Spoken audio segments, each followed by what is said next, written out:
All right, now, Shareiff, now we're coming back. Now, Shareiff, you just asked me something. You brought up Young Thug's case, and you don't like what's going on. And now, so that just spurred me to ask you a question that I wanted to ask you. Okay. Right? So let's face it, even though when you and I walk around, people are like, are you two guys related? I don't know. If they see us, I don't think so, right? But if they hang out with us, maybe they go, well, you guys seem to get along, right? Now, here's the thing.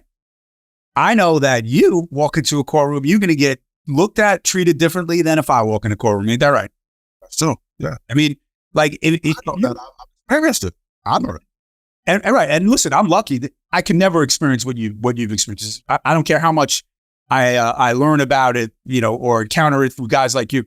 I'm never going to be able to put myself in your shoes ever. Okay. But as a trial lawyer, if I don't take into consideration what you've got to go through in either the clients that I'm representing, like let's say I represent a young black male like you, I better know who I'm representing and what he's all about. You damn well better know what jurors are going to think about him. And that could be any, right? So you've been with me for years and years and years. How much do we talk about that element, like race and what's going on in a courtroom and racism and all that? We'll talk about it all the time. Right. And we always discuss that, right? I mean, you're like one of my, everybody else are my jury consultants, right? How many times we come to you guys? You'll come in, we sit there for about an hour, you just going back and forth about, yeah, definitely. Right? You know that? And you give me perspective, right? And a lot of times I want to know what perspective is. I want to know what's a young black male going to think about this issue, this client, this thing, right? Of course. And I totally understand. Yeah. I mean, I don't, necessarily speak for the whole community, but I do know that there's a broad, spectrum of inconsistencies where it's like, if it happened to me, it more than likely happened to someone else that I know who shares the same complexion as me. You know what I mean? But, and then another thing, not a lot of people in the community are, and they don't do what I do. You know what I mean? So if you want to talk about lawsuits and stuff like that, like when we're in a car or something, I told you before, I used to think that up until I actually was working in the field, I would think that, you get in a car accident, you're a millionaire. You slip and fall, you automatically pay. And not to sound crazy, but I'm pretty sure a lot of people think like that. And that's only for lack of knowledge, but not knowing. You know what I'm saying? And that's only from lack of, it can trickle all the way down. Lack of funding, lack of school. Like, it trickles all the way down. Like, it don't stop. It don't just stop in one place. You know what I mean? So, well, it's information. I mean, people won't have experience. Yeah. They don't have information. So you're talking about a couple of things here. Like I think understanding how race plays a role in every single case. Like if you're a trial lawyer and you're not taking that into consideration, you're not doing your job. You're just not doing your job. Not just, oh, my client's black, if my client's white, if my client's Mexican, like it's not just that's right. It plays a part in every single case, no matter how you look at it, no matter how you want to try to deny it, like, because I know everything's supposed to be out biased and everything, but it is what it is. This is like we didn't make the rules, you know what I mean? Right, unbiased. So if I were to tell you, if I were to say, I want to see your reaction. So you're going to be able to see this reaction if you're listening to this on the radio, but let's see your face, right? I'm going to go, hey, Shareiff, I'm a lawyer. And I'm going to say, I'm picking a jury. And I go, listen, Mr. Counsel, I'm going to tell you, I'm going to talk like some of the lawyers I've seen. We're going to start this case. I can't do my defense lawyer voice, man. We're going to start this case and we're trying to pick fair jurors, right? So I represent a young black male, all right? Everybody is going to treat him fair, right? Now, if I were to say to you, race is not going to play a role at all in my client's case, what you think? You see my face, right? Yeah, you see that's like how stupid. That would be ridiculous, right? If a lawyer would even suggest that, right? But every time I pick a jury, that's like the first thing out of not my mouth, but like, oh, the other lawyer or the judge. It's we're trying to pick a jury, so we're looking for fair and impartial people. Meanwhile, when I get in that jury room first, I'm like, none of you were fair and impartial. Nobody's going to be fair. It's no way, right? And I can't ask for that. What I'm going to tell you is, here's what I got. And if you have issues with it, tell me. You don't deserve to be here. Right. Now, I don't think anybody's ever going to raise their hand and be like, I got an issue that you got a young black client, whatever. But I'll tell you what, when I do, even when I don't, I got to tell you something. I think every single jury I've ever told, when I talk about prejudices and biases, right? Everybody gets afraid to talk about it. I'm like, what are we afraid to talk? I'm in a jury room and I need to get assurance that people are going to treat my client equally, whoever he is, right? I don't care if he's white, doesn't make a difference. So we're talking about that concept. And one thing I use is to say, well, imagine if I walked in here with a young black male like you, who's all tattooed up. How many tattoos you got? I don't know. A lot. I don't know. I'm coming up right now. You can't see I'm coming up. But you're the example. I'm like, imagine if I walked into a courtroom and I've got a young black male and he's all tattooed up. There's no way people are not going to make judgments about him. And if I'm representing him in a criminal case, my assumption is going to be that when I walk in with a young black male tattooed up, my assumption is going to be when I start that people are going to say, must be guilty of something, must be a bad guy, something. I'm just going to start with that. And maybe I'll try to break it down for you. But that's the prejudices and biases. Like, don't tell me that doesn't exist, because if you do, then I think you're lying as a juror. Right? But man, we got to deal with that. You got to deal with it a hell of a lot worse than me. I don't have to walk out on the street and deal with it. I don't even know what the hell that could be like for you. That's kind of horrible. All right. But when I get in the courtroom, I got a job. My job is to make sure that that doesn't affect the outcome of the case. And so if I don't think that it's a factor to start, I'm an idiot. Right. You're not doing your job correctly. Correct. I agree. Ridiculous. 100%.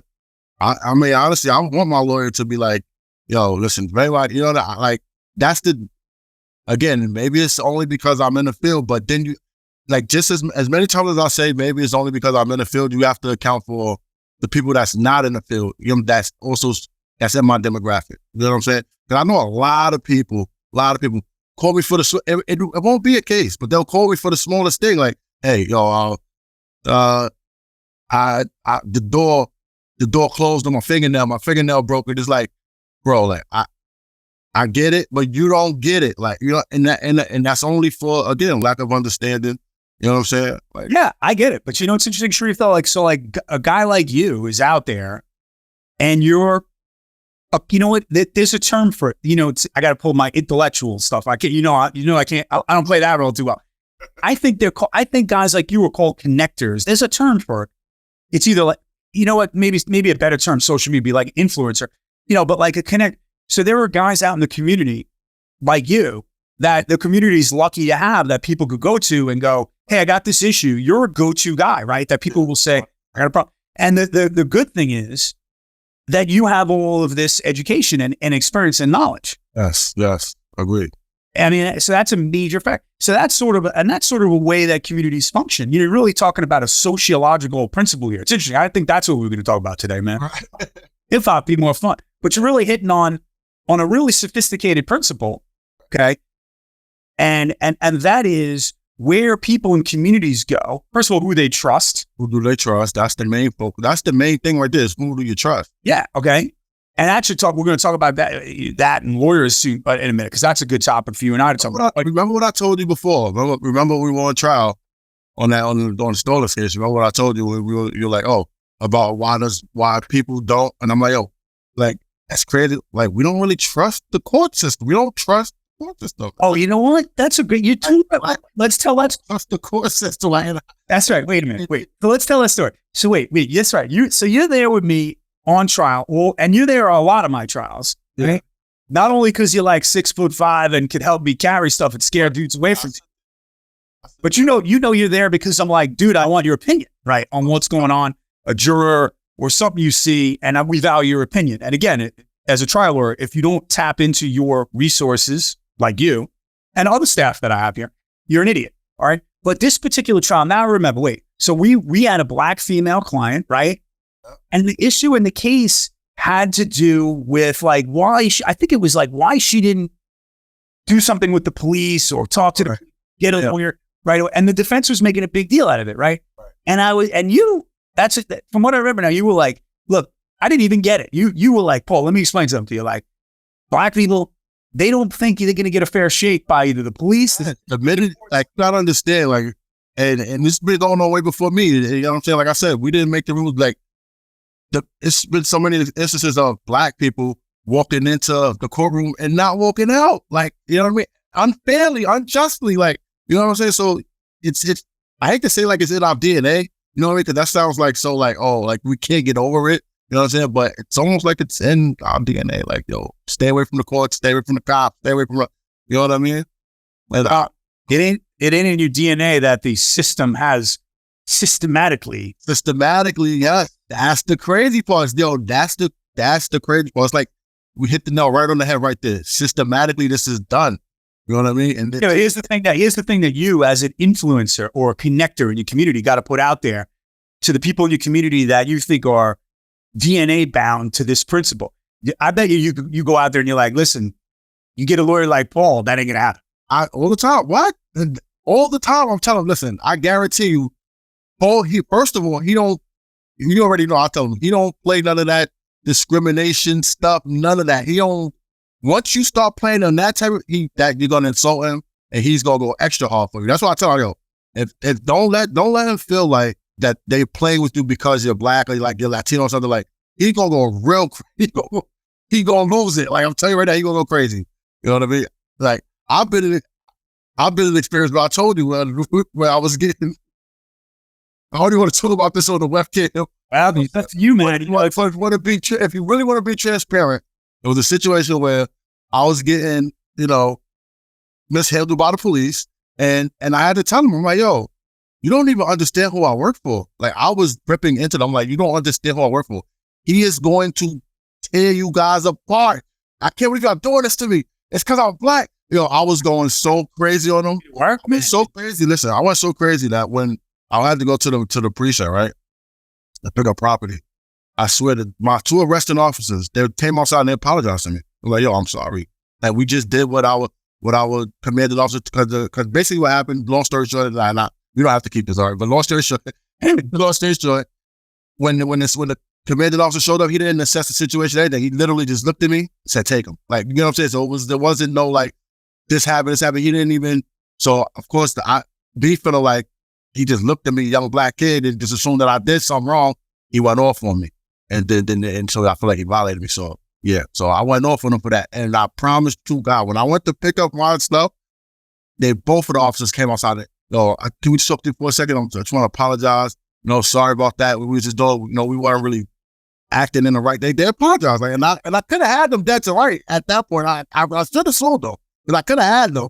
You know what I'm saying? But at the end of the day, my respect meant a lot more. You know what I'm saying? And the fact that they had to respect me now at that point, you know what I'm saying? Like, it meant a little bit more to me at that point. I mean, of course, a couple 100,000 would have been a little better, but hey, you win some, you lose some. You know what I mean? Well, listen, at least you knew, because you've been here for so long, that if these guys wanted to take it to another level, that you would have the ability to even the playing field, right? Oh my God, go crazy. All right. It's a good place to break. Let's break right here before we get you in more trouble. All right? I know. You got me talking about my personal life.